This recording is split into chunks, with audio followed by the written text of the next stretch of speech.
Welcome back to another featured garage vlog. In this episode of the V8 Swap Supra Drift build, we put together the rotating assembly. The first step is to gap the piston rings. Instead of searching through internet forums and relying on hokey theory and numbers pulled out of thin air, I decided to refer to Wiseco's guide on piston ring gap factors. Here's how it works. First, choose your desired factor. For my application, I chose Street Moderate Turbo. Next, multiply the factor per ring by the cylinder bore. My cylinder bore size is 3.78 inches, which gives me a result of 19 thousandths and 21 thousandths of an inch for piston ring gap for rings 1 and 2.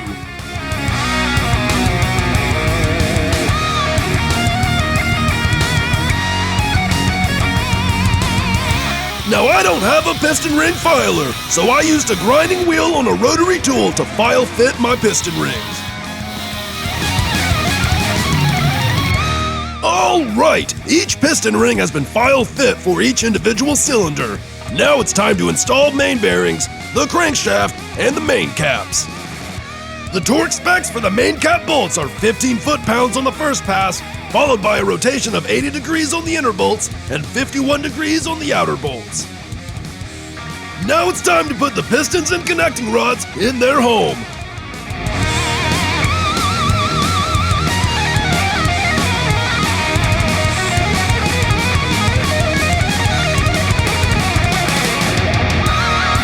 Remember kids, always be sure to clock your piston rings. A configuration like this will do, but every manufacturer seems to have their own methods. Some people don't even think that it's important as the rings can rotate in the ringlands. What do you think is the best method? Comment down below.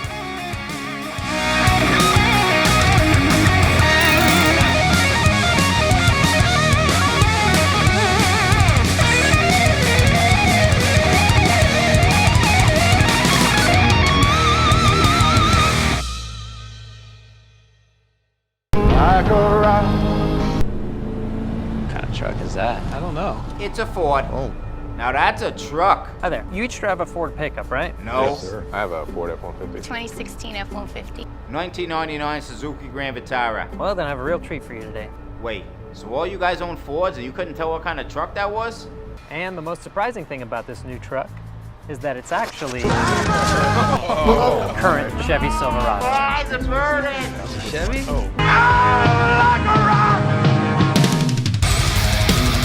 Alright, every piston now has a home.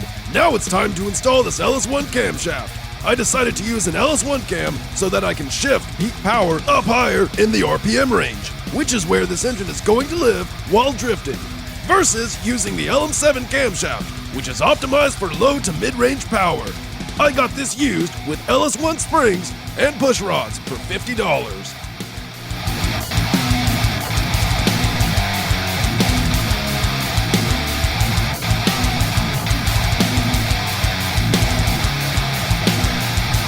Well, the rotating assembly is together, but I'm honestly not too sure about the bearing clearance for the camshaft. It's a very tight fit, and since this is my first cam and block build, I'm going to reach out to some friends to see what they think. With that said, that's all for this episode. Be sure to check out featuredgarage.com for some rad grassroots automotive articles. You can catch us on Facebook, Instagram, and YouTube. Until next time. Okay guys, I'm gonna do my big build now. I'm gonna do a Y7 stroker. I'm gonna put the biggest turbo on it that I can find. Probably something from a Caterpillar engine. I heard some guy named Rob Dahm put one in his RX-7. Don't those just have a 1.3 liter wanker engine? It should be good with my engine, even though I haven't looked at the compressor map.